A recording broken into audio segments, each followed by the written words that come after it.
இருந்தாலும் நம்மளுக்கு வருகின்ற 2024 தான் சிறப்பான பொங்கலாக 26 அமையும். அதை நாம் மறவாமல் செயல்படுவதற்கு இன்றையிலிருந்தே நாம் தயாராக வேண்டும் என்று நேரத்தில் கூறிக்கொண்டு அவார்டை பெற்றார்கள். எங்கள் வீட்டு பிள்ளைக்கெல்லாம் பிலிம்பேர் அவார்டு கிடைச்சது, ரிக்ஷாக்காரங்கெல்லாம் பிலிம்பேர் அவார்டு கிடைச்சது. ஆகையால் ஒவ்வொரு சமூகத்தில் வாழக்கூடிய மக்களின் இயல்பு வாழ்க்கையை எப்படியெல்லாம்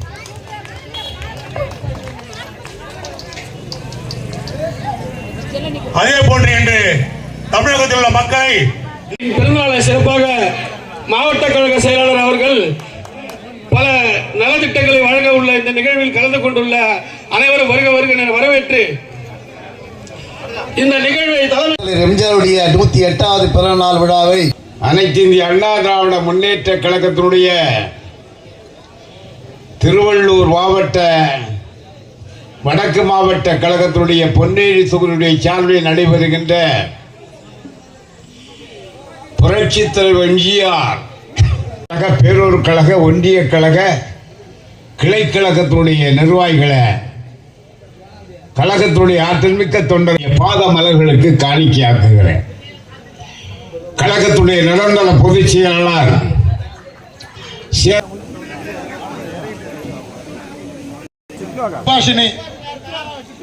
சுபாஷினி லைனில் சவரம் தத்தமஞ்சி சவரம்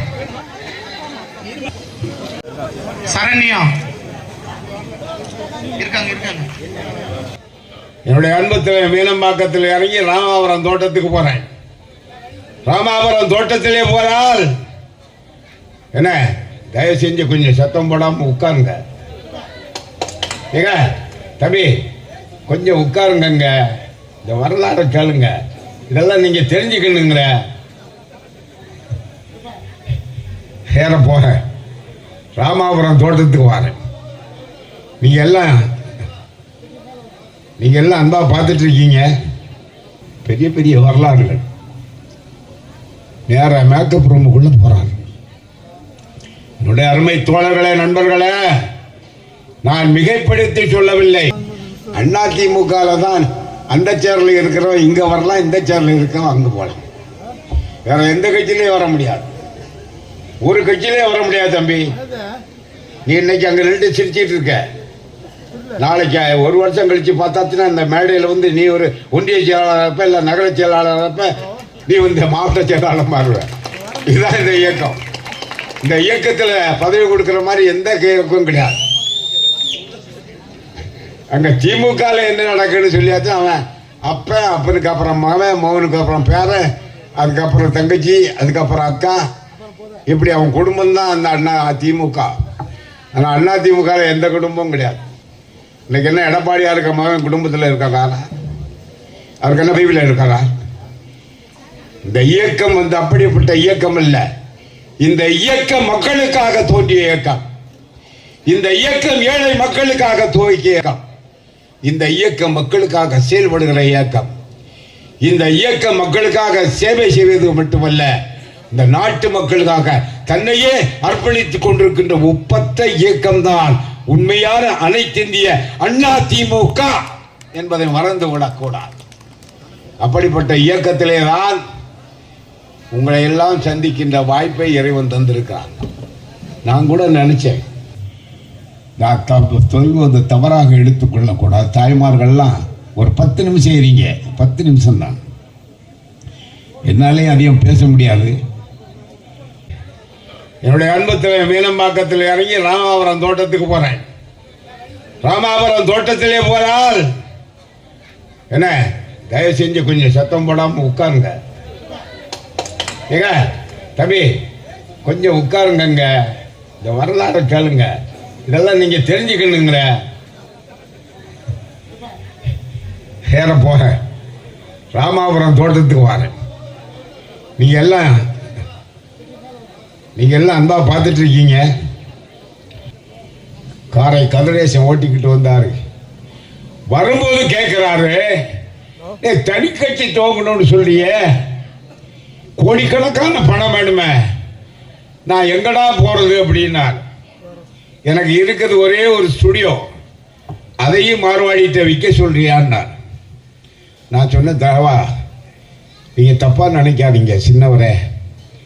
நீங்கள் கட்சி ஆரம்பிங்க, உங்களுக்கு கோடானு கோடி தொண்டர்கள் அள்ளி தரதுக்கு தயாராக இருக்காங்க, ரத்தம் சின்னதுக்கு தயாராக இருக்காங்க, உயிரை கொடுப்பதற்கும் தயாராக இருக்காங்க. நீங்கள் தனி கட்சி துவங்கன்னு சொன்ன உடனே அப்படியா சொல்ற சரின்னு சத்யா ஸ்டுடியோ கிட்ட வந்தேன். சத்யா ஸ்டுடியோ கிட்ட வந்த பார்த்தா லட்சோப லட்ச தாய்மார்கள் உங்களை போல என்ன போல இவங்களை போல லட்சோப லட்ச தொண்டர்கள் அந்த சத்யா ஸ்டுடியோ முன்னால ரோட்ல படுத்துக்கிட்டு புரட்சி நடிகர் வாழ்க, கருணாநிதி ஒழிக, கேவடியாப்பைய ஒழிக என்ன தாய்மார்கள் எல்லாம் சொல்ல இதையெல்லாம் கேட்டு அவர் கீழே காரை விட்டு கீழே இறங்கி ஒரு தாய்மார்களை எல்லாம் பார்த்து கும்பிட்டுக்கிட்டு, ஏம்மா தயவு செய்து ரோடுகளில் இப்படி படுக்காதீங்க, நீ தனி கட்சி துவங்கணும்னு அப்பந்தான் தாய்மார்கள்லாம் சத்தம் போட்டாங்க, கூக்குரல் போட்டாங்க. உடனே சொன்னார், நான் உள்ளே போய் முடிவு பண்ணி சொல்கிறேம்மா, நீ எல்லாரும் தயவு செய்து இந்த ரோட்டில் இருந்து எழும்புங்கன்னு சொல்லி சத்யா ஸ்டுடியோ முன்னால் எல்லாரையும் வணங்கிக்கிட்டு உள்ளே போனார். என்னுடைய அருமை தோழர்களே, நண்பர்களே, மேடையில் இருக்க உங்களை தாய்மார்களை எல்லாம் கேட்டுக்கொள்கிறேன். வரலாறு, இதெல்லாம் வரலாறு. சும்மா என்னமோ கட்சி ஆரம்பித்து ஏதோ அதிமுக ஆரம்பிச்சுக்கிட்டு இருக்கோன்னு இருக்காங்க. பெரிய பெரிய வரலாறுகள். நேர மேக்கப் ரூமுக்குள்ள போறாங்க. என்னுடைய அருமை தோழர்களே, நண்பர்களே, நான் மிகைப்படுத்தி சொல்லவில்லை. என்னுடைய வரலாறு, என்னுடைய அருமை தோழர்களே, இதையெல்லாம் ஏன் சொல்லுகிறேன் என்றால், அந்த சாதாரண தலைவன் இந்த இயக்கத்தை ஒரு தீய சக்தி கருணாநிதியை ஒழித்து விட வேண்டும் என்பதற்காக கோபாலபுத்து கொள்ளைக்காரன், அமாவாசை இருட்டிலே வந்த அதிசய திருடன், மரியாதைக்குரிய தட்சிணாமூர்த்தியை காலி செய்ய வேண்டும் என்பதற்காக இந்த இயக்கத்தை துவக்கி ஒப்பற்ற தலைவன் தான் என் தங்க தலைவன், புரட்சி தலைவர் எம்ஜிஆர். மறந்து விடக்கூடாது. இந்த இயக்கத்தை கண்டார், இந்த இயக்கத்தை ஆரம்பித்தார். இந்த இயக்கம் தீய சக்தி கருணாநிதியை எதிர்த்து உருவாக்கிய இயக்கம். என்னுடைய அருமை தோழர்களே, நண்பர்களே, இந்த இயக்கம் என்னன்னா, இந்த இயக்கம் கருணாநிதி என்ற தீய சக்தியை ஒழித்துக்கிட்டதற்காக உருவாக்கிய இயக்கம். இன்னைக்கு பாருங்க, யார தட்சிணாமூர்த்தின்னு சொல்றார்.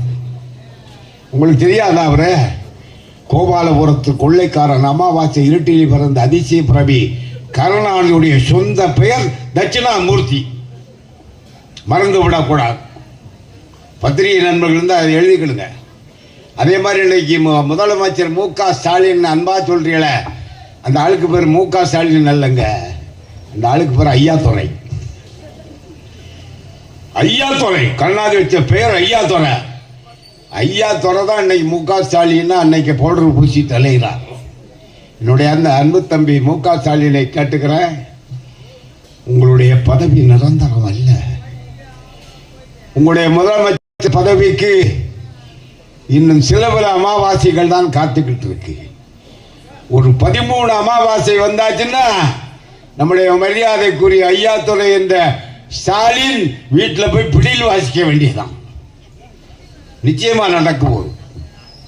நான் ஏன் சொல்றேன்னா, இங்க பொன்னேரி தொகுதியை பத்தி எனக்கு நல்லா தெரியும். என்னுடைய பொன்ராஜாவாக இருக்கட்டும் அல்லது சின்னியம் பலராமனா இருக்கட்டும்,